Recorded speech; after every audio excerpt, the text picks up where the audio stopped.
Hello, everybody. Welcome to MHTV. We're really pleased to have you with us today. We've got the gangs all here today, so feel free to ask any questions that you want to. We're going to be talking about PMDD, which is premenstrual dysphoric disorder. But before we introduce everybody, let's just go to Dave quickly so that he can tell you how you can join in. We really want to hear from you with any questions or anything you want us to clarify. When I say us, I obviously mean Dr. Matthews. Please let us know. All right, Dave. Yeah, thanks, Nicky. It's great to see everyone in 2023 for MHTV. Great to be back. And like you say, it's great to have the band back together. So if you want to join in tonight, there's a couple of really easy ways. The first is on the Facebook chat. All you need to do is post a message, comments, questions in the text box on the right. And obviously you can interact with other people that are joining in with tonight's episode. The other option you've got is over on Twitter. And all you need to do is either reply to one of our tweets, but make sure you do include that hashtag MHTV. We'll be looking for that over the next hour. And obviously we'll try and bring in the conversation where we can. But without further ado, straight back to you, Nicky. Absolutely. So we're going to introduce to our guest. But before we do that, I just wondered if Vanessa wants to say hello before we get going. Yeah, okay. Hi, everyone. Happy New Year. As Dave's already said, glad to be back and looking forward to tonight's MHTV. Do join us on Facebook or Twitter. We'd love to hear from you. And I think it's going to be a really great conversation tonight. Thank you.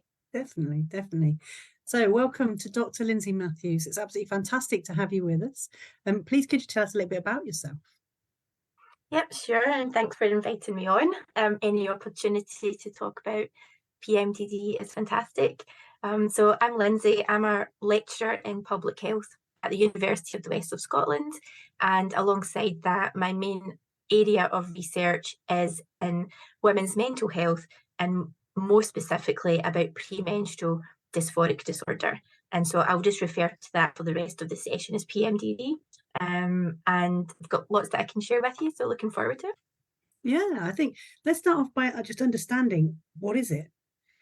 Because I think a lot of people will have heard of things like PMS, period pains, but they won't necessarily have heard of PMDD. Yeah, so even though PMDD was officially added to the DSM-5 almost a decade ago, it's still not really well known. So it has been on a kind of trajectory in terms of research and in terms of awareness, but it's still pretty relatively new being in the DSM-5. So what PMDD is, it's a very severe mood disorder, which causes debilitating symptoms in the luteal phase of the menstrual cycle. And so by that, I mean the last 2 weeks. So I'm not wishing to just assume everyone knows about the menstrual cycle, but it's typically like a 4-week cycle. People ovulate around the end of week 2, and between then and when the period starts is called the luteal phase, and that's when you have this big surge of progesterone, and people with PMDD are thought to react really negatively to that. Some hypotheses are a gene mutation, or almost like, it's too general a term, but almost like an allergic reaction to certain chemicals that are produced. So it results in these very severe psychological symptoms and in some cases physical symptoms, which have a massive impact on people's lives. So what kind of symptoms are we talking about? So although there can be physical symptoms, and by that I mean things like what people would assume would think of when they think of PMS, so like breast tenderness or bloating, that kind of thing. It is really driven by these core psychological symptoms, and so there's quite a long list. So they include things like a feeling of being out of control, feeling overwhelmed, intense aggression, irritability, depressed mood, lethargy. Very other common signs are relationship conflicts, difficulties with education, difficulties with employment, that kind of thing. And what makes it such a serious disorder is that 3 in 4 people who have PMDD have suicidal thoughts or thoughts of self-injury, thoughts of self-harm. And 1 in 3 people with PMDD attempt to end their life. And I think what's really important about that is that if somebody had that feeling once in their life, that's scary. For people with PMDD, this can happen every month for their entire reproductive life. So that is hundreds of periods, 300-400, and to survive them on every occasion is obviously really difficult. And that's what's quite scary about PMDD, is that people can have this for 30 years, 40 years, and not know to seek help, not seek help, or not receive the right kind of help. So they're really battling for their lives on a monthly basis. Yeah, and presumably if there's a link between suicidal ideas and actual suicide attempts, and those feelings we're talking quite intense suicidal feelings as well, which again is really worrying, isn't it? Especially you think about it from a sort of stress vulnerability model perspective. If that's then combined with other stresses that are going on in a person's life, the suicide quite high. Yeah, so the rates of suicide attempts are 1 in 3 people with PMDD, and obviously, unfortunately, some of those, are completed suicide. So we hear from parents whose adolescent daughters have ended their life trying to seek help, not quite seeking help. There's I've recently done some interviews with people, and people are saying things that they try and take their daughters to the GP, they're asking for help, or they go to A&E with suicide attempts, and everyone's just away with leaflets. And there's just this gap between the seriousness of PMDD and what is actually available at the moment, what knowledge people have, what knowledge health professionals have. So we're hoping to try and bridge this gap, because there are things that can help. So you're saying that it's been a recognised diagnosis for 10ish years. It's got incredibly serious potential damage to people. What do you think is going wrong, that people don't seem to know that much about it? They're not screening for it. They're not looking out for it. What do you think the dislocation is? So my insight from being involved in the communities, so I mean, like, my insight, not like an evidence-based opinion, is that there's a kind of muddy mixture of factors. So I would say in one camp, there's a kind of cultural barriers where women's mental health has not been or never been effectively treated or received by health professionals. Outside of health professionals is another camp of factors where women themselves invalidate their own symptoms, because they are constantly comparing themselves to people around them, and they've never heard of PMDD, they've heard of PMS, and they think they have PMS and they're not coping with it. So they won't admit that to anybody else, because everyone else is fine. So that's a very real barrier, I think. And then I think there's another camp where it's a really tricky thing to research. People are afraid of, people are reluctant to research the menstrual cycle because it's messy. It's very difficult to understand. It's difficult to piece all those bits together. And so I think there's just a messy mixture of things there, which make it very difficult to make fast progress. But there is a lot of progress in the last 10 years. And I think there's a lot of good things coming soon. People are getting more comfortable, aren't they, talking about kind of menstrual health and well-being. People are more comfortable talking about the menopause now. There are slow changes when this stuff is becoming more public discourse. And I guess if you have that open conversation, then people are like, wait, no, what you're experiencing is much worse than what I'm having. That's not what this is. And I think when you start to have those kind of conversations much more openly, people find it easier to seek help and name their difficulties. Yeah. And I think something we were saying, which was very bad form of us before we got on air, was you were talking about the fact that someone can have an experience and end up being seen by a range of professionals. So there's not really a pathway that's set at the minute. Can you explain a little bit about that? Yes, so I think because PMDD can present in different ways, so people might pick up on sadness, or they might pick up on aggression, or they might pick up on anxiety, or the suicidal thoughts, or the self-harm, or disordered eating. There's so many things that somebody could go to their GP with, that depending on what they go with, determines where they go next. And so that people are spread all over, all over the health service. So some people see just their GP. Some people are referred to gynecology. Some people are referred to clinical psychology or psychiatry or an eating disorder clinic or for counselling, or nothing, just sent home. So it's spread all over the place. And some people won't go to a health professional at all. They'll just try and get some free counselling at their work, but not know what to say, not know how to describe it, not know what it is.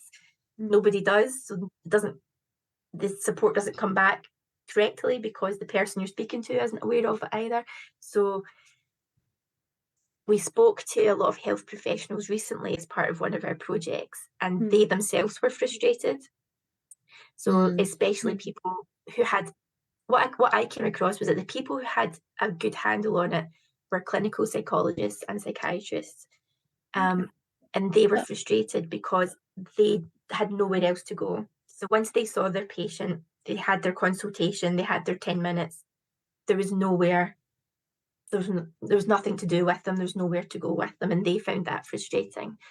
So again, hopefully that is something that can change as time goes forward.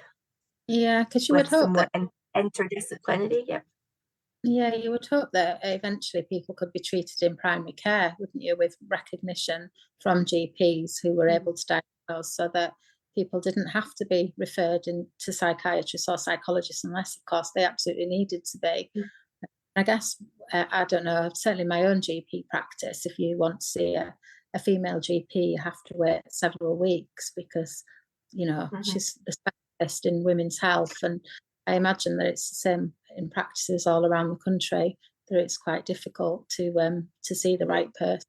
It'll depend on, you know, the GP's interests, I guess, and own experiences of this as well. I think one of the important things for me to get across in this chat, because I'm aware that different people could maybe see this in the future, is that there are clinical guidelines for PMDD. And so there is a step-by-step evidence-based way for treating it. So if you are somebody out there, there are clinical guidelines, and one of the best resources and places to get them is on the website iapmd.org. So that's the International Association of Premenstrual Disorders, and they are fantastic. They have tons of resources for health professionals, for patients, for supporters. But you can also find the guidelines there. So that's iapmd.org. And the first line treatment for PMDD is in primary care, and it is one of 3 or 4 specific antidepressants.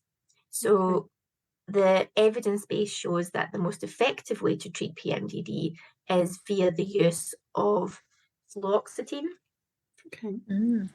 sertraline, paroxetine, or citalopram. So they are more effective than different hormonal birth controls or any of the other options. So the first line treatment for some people can simply be 10 milligrams of fluoxetine, and it can transform their life. For other people, it won't work.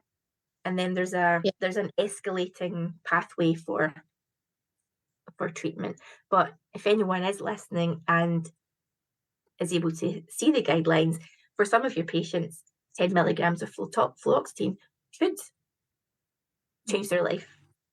So we'll definitely tweet that out. Yeah. I think it's interesting as well, because you're describing symptoms that could easily be mistaken for someone with personality issues, someone with bipolar, none of whom will get that treatment. Is there a way of sort of differential diagnosis, figuring out what the actual issue is so that people aren't misdiagnosed? Yep, it's a really good point. It does have a lot of overlap. It must be very difficult to be a GP and presented with such symptoms. And the key to diagnosis is tracking the menstrual cycle for a minimum of 2 months.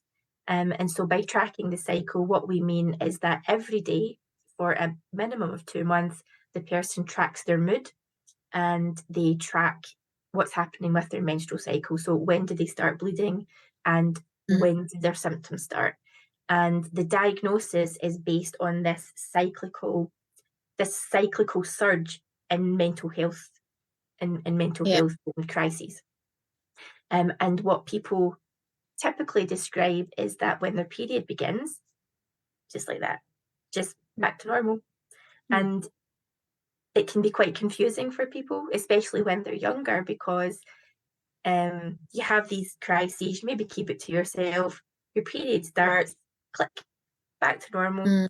Okay, you just get on with life. So you don't think to mention it to someone, you're coping. And as you get older, there's a typical deterioration in symptoms, which makes it harder for people to ignore it and keep moving through it. Yeah. So potentially this could be an issue for young people as well who've just started the period, but the research looks as though the symptoms will increase as it gets older. Yeah, so like anecdotally, there seems to be, I would say, almost like subgroups. So one is, so when adolescent females begin their menstrual cycle, when they start having periods, people might notice that their personality changes, or they stop doing well at school, or they start engaging in risky behaviours, and so they change. So that's one kind of subgroup. Another is when people perhaps start a hormonal birth control, either start it or come off of it. That kind of trigger. Sometimes they begin their symptoms after that. And then another kind of subgroup is pregnancy and breastfeeding. So people with PMDD often, but not always, have a symptom-free pregnancy because they don't have the up and down, the monthly up and down. So they tend to feel amazing. Not always. Tends to feel psychologically strong and amazing during pregnancy, and when their menstrual cycle returns, straight back down again. Or some people have this gap where they're breastfeeding because again they don't have the cyclical periods, and when they stop breastfeeding, which could be a year and a half down the line, and linking that to what's happening can be quite difficult. And perimenopause is really difficult for people with PMDD. Hormones are fluctuating all over, and there's no pattern, and it can be really difficult. Yeah, I was just thinking two things. One is, for people who are watching, are there any forms of birth control that are thought to be sort of less of an issue for people who are experiencing this? Because obviously you've talked about the group where it gets much worse when people go on a form of birth control. So are there any types of birth control that might lessen the symptoms? And then the other thing I was thinking is the role of perinatal mental health services, really, midwife and health visitors as well as the other service talked about. Yeah, I find that quite exciting that because I feel though there is this kind of intervention point where health visitors are still visiting people in those early days. If they're not breastfeeding, their menstrual cycle might return quite quickly. And when they're screening people for postpartum depression, there's potentially a moment there to pick that up. Your question about the hormonal birth controls, there are suggestions, but what's difficult about PMDD is that people react very uniquely to different hormonal methods. There can be a trend for people to have what's called a progesterone intolerance. So progesterone heavy hormonal treatments for some people are a big no-no. So they tend to react quite quickly. So if someone has, for example, a Depo-Provera, or you can get a progesterone implant in your arm or a Mirena coil, in some cases very quickly their mental health deteriorates very quickly. The difficult part there is that it's a lot of trial and error, and that can be quite scary and tiring for people to work through. Yeah. it's a big role for sexual health nurses as well, isn't it? You know, and should be sort of standard, probably part of what they do as well. Yeah, Thinking definitely. Yeah. So the kind of top treatment is the certain antidepressants. The next treatment down is certain hormonal treatments, like hormonal birth controls. And then for people who still don't respond, at that point, there needs to be a referral in the guideline to gynecology. And what happens there is that they initiate what's called a chemical menopause.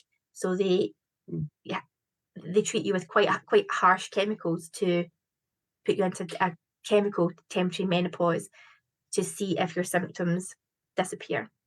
If your symptoms disappear, people then become eligible for having their ovaries removed, which is a very long-term endgame treatment, which maybe in 40 years we'll look back on and think, whoa, I can't believe we did that to people. But at the moment, that's what people who are really severe and trying to survive suicidal attempts every month end up with. So they have their ovaries removed to remove this cyclical fluctuation.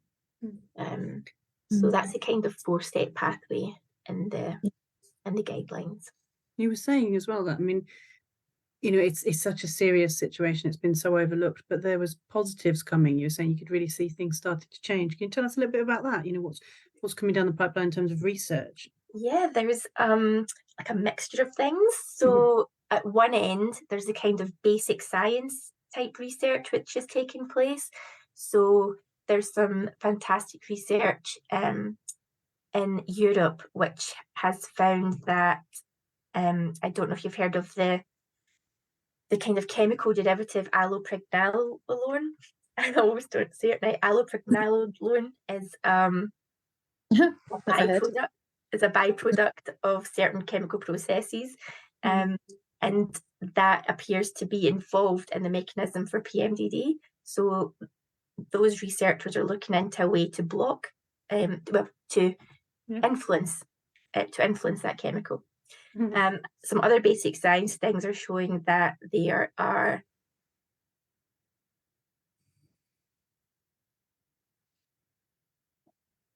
I think you've frozen, Lynsay. Fingers crossed she comes back. Yeah, it's fascinating discussion though, isn't it? It is. I think one of the things that was particularly coming up when we were talking beforehand was this overlap between people who experience PMDD and potentially finding themselves on the wrong end of the criminal justice system. Yeah, that's what I'm thinking about, people in prison particularly, and whether that's being explored, certainly an area. And then when you think of, you know, a group of women who are in prison together or on an acute ward together and have synchronized periods as well, I bet that there's some variation across the month as well. Yeah, absolutely. Lynsay, I suppose you realised that we lost you there for a second. But I don't know what you heard up to. I can repeat it if you didn't please do. Please do.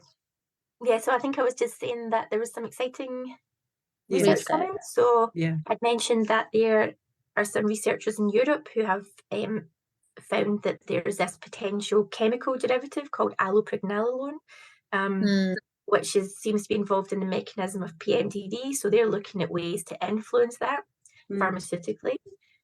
There's other research which has found like genetic components, so genetic mutation. So we know that it's hereditary and follows through maternal lines and also in twin sisters. So again, that's very interesting. Yeah. And when you mention that to people, they go, oh, and then they think about their mum and they think about their gran, or they think about their aunt and they go, oh, okay, it's really interesting. And there's also some different treatment options being looked at. And then some of the stuff that people like myself and people who do research like myself are looking at is trying to pull together a bigger evidence base for the impact on people's lives, so that we can hopefully influence policy change, because if we can show with data that this it's cost effective to treat people, because then you reduce prison admissions, you reduce A&E visits, you reduce people dropping out of school or college, you reduce people being fired from their jobs or leaving their jobs. So that kind of data I think is really important, so that when the time comes for some potential policy change, the information's there. Yeah, we were just discussing that while you were offline a minute about the possible links between this and people caught up in the criminal justice system. Is there a link emerging there around people who are arrested or might find themselves in prison and might be experiencing this? I've not come across any actual data, but from being involved in the PMDD community, I perceive that there are these trends. So because the symptoms are wide ranging, there are groups of people where they experience the overwhelming sadness and feelings of grief and be overwhelmed. But for other people, what they experience is this overwhelming rage and conflict and aggression and relationship conflict and turmoil and constant crisis. And there must be something there. Yeah. And you can see how people get labelled possibly with borderline personality disorder because it's seen as poor emotional regulation, when actually it's it's something physical that's going on. So another interesting, just when you mentioned that there, because when we mentioned the personality disorder, we'd also mentioned trauma, previous trauma, and there is research to show that people with childhood trauma are, I don't know what the number is, it's like 3 or 4 times more likely to have PMDD. So there are some interesting mechanisms there. And there's also 7 times more likely to have an eating disorder. wow. A lot of overlap. What's the link there? Massive Do we know what that link is? So something that I'm keen on looking into just now, and the kind of threads that we've pulled out from looking through the literature are that PMDD shares mechanisms with bipolar disorder and borderline personality disorder, and they seem to be characterized by this emotional dysregulation. So that's the kind of bit that I'd be quite keen to look at, is what is it about emotional dysregulation that leads to disordered eating, or misuse of alcohol or other substances. So yeah, Well, there's some stigma, and not just the stigma of like periods and squishiness and women's bodies and all, and women's mental health, which is a mountain to climb on its own, but also you're mentioning a lot of diagnoses which are traditionally found by staff to be quite complicated to work with, that can be quite stressful, and I wonder if there's that, there's a little bit of people drawing away. Eating disorders are such a high fatality rate. People with personality crisis and that kind of emotional demand. I can you get that, kind of takes you back around to sort of Karen Strickland's unpopular patient kind of, getting a second best service, which is really worrying. It must be difficult being a health professional and knowing from experience that this person requires multidisciplinary input, but you don't have it. So that must be a really difficult position to be in, knowing that you can't do this by yourself. But where do you go? I think the difficulty as well comes as well as if you are a person who's disadvantaged or a minority group in some way, it's much harder to get the service if it's a complicated service you need. If you're someone who's really articulate, or someone who's really good at putting their views across or understanding what's happening to them, it's much easier for them to get what they need. And I can really imagine that someone who's maybe had a couple of brushes with the police, maybe has a query, bipolar personality issue diagnosis, just completely falling between the services and not getting to see the clinical psychologist and not getting to see. Maybe just presented crisis as well, labelled as sort of disengaged or difficult to engage with group of people. You could see that they will present when it's a crisis or when they end up in prison and receiving healthcare through the prison system. And as well, I didn't realise, Lynsay, I think it's such an interesting thing you say, that you know, suppose someone does present in crisis, then a couple of days later their period happens. When people get around to see them, they're like, fine. Yeah, It's yeah, going to look so difficult for staff to put two and two together. definitely, definitely. Everyone's just going to want to forget it, aren't they? There are so many people that I've spoken to who have been admitted to A&E with a suicide attempt, and started to be assessed. Yeah. The period started overnight, and then they wake up feeling poof, absolutely fine, and maybe being labelled an attention seeker or who knows what. Oh, I had a train of thought there. It disappeared. I remember. I'll come back. I thought that would work. There's a role there as well for partners and families, isn't there, as well, around supporting people, because you know, the person and sort of recognizing the fluctuations, and where somebody's seen to present, you know, in a distressed way, but then be absolutely fine a couple of days later.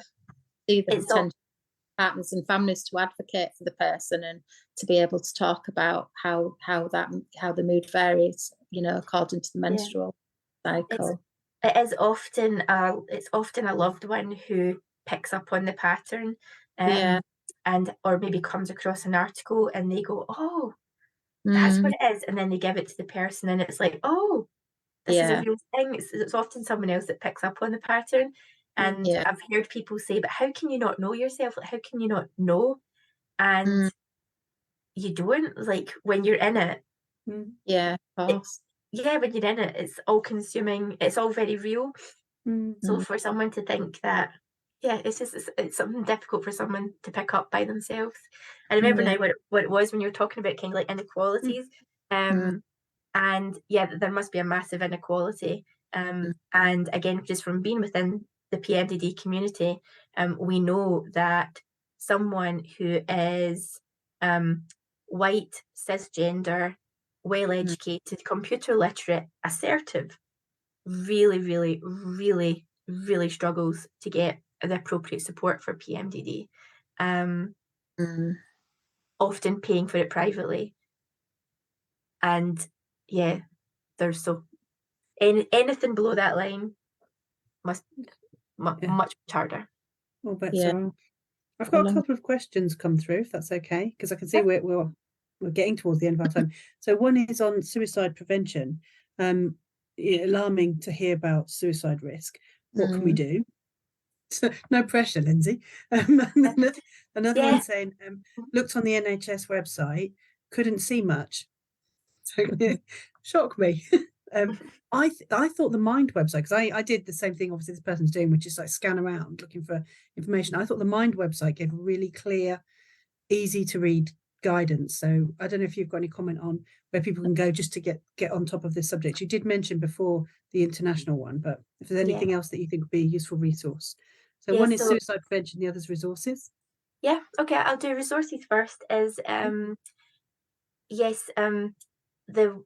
organisation that I mentioned before, I cannot praise them enough. They go to a place, they're just fantastic. They have saved so many lives. They are fantastic. So it's the International Association of Premenstrual Disorders, and you can find them at iapmd.org.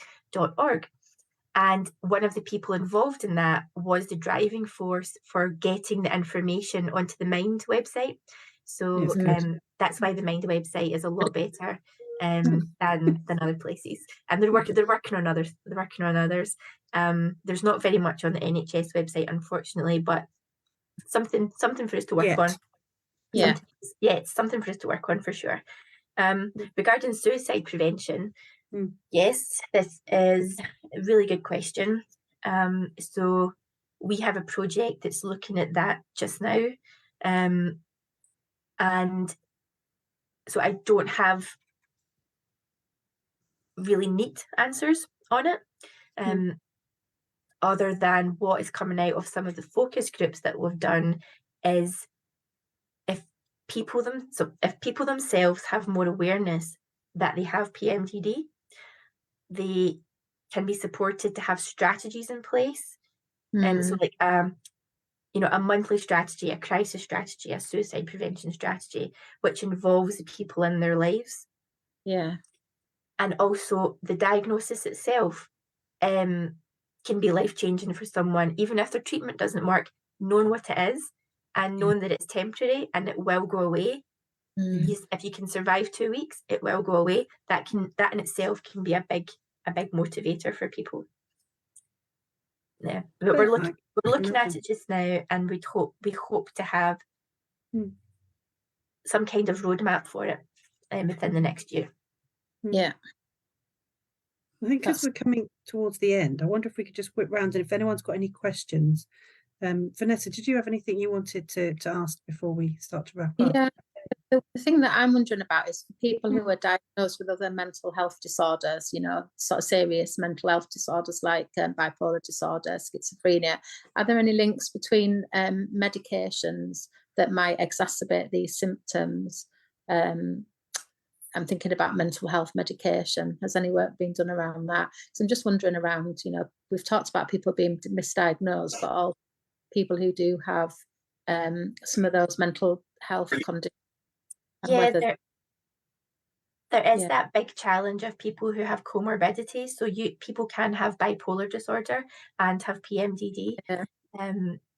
So it can be referred to as PME, which stands for premenstrual exacerbation of existing disorders. So somebody can have generalized depression disorder or anxiety disorder or BPD and have PMDD at the same time.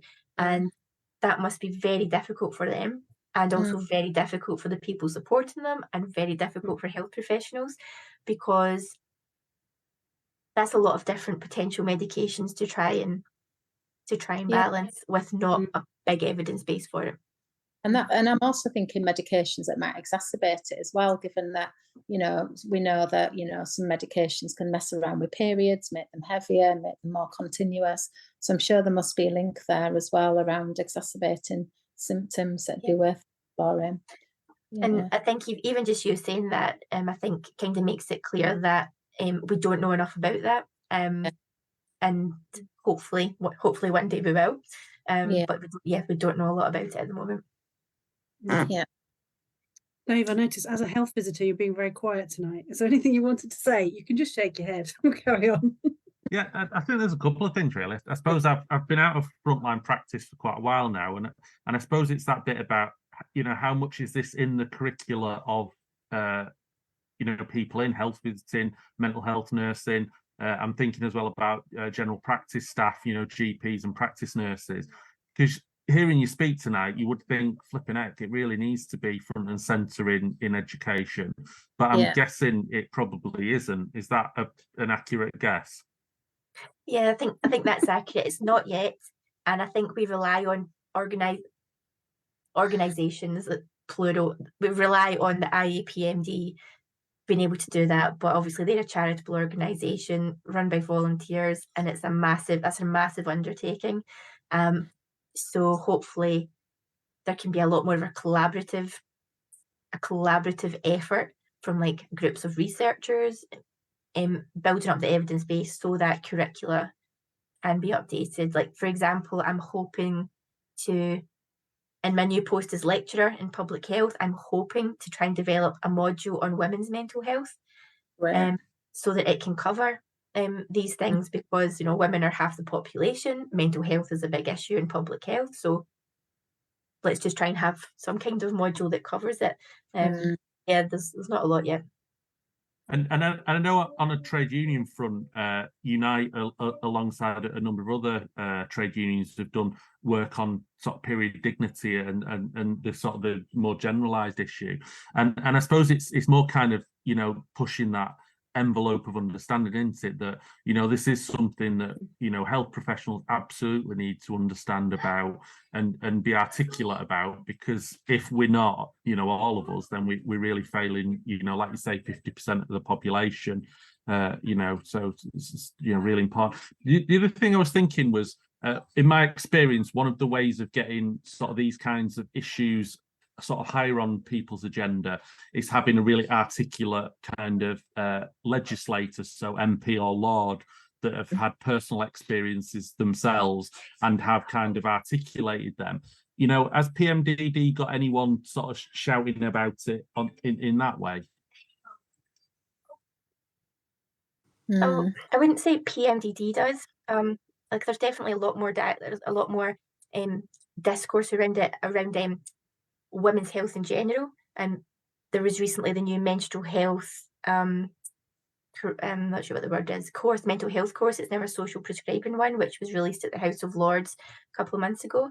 But there isn't a PMDD one, so that is something to work towards. Yes, Definitely.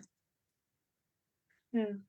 And just thinking about sort of finishing up, like anything we can leave the audience with, anything that would be really useful for them to know. I think from my perspective, it was realizing how much I don't know about it, and finding, I think for me, finding the Mind website was really useful, but I will definitely go on and look at other sources as well, because it seems to me, if you know what's happening, you can do something. And it's the fact that people aren't even asking the question that's a scary thing for me.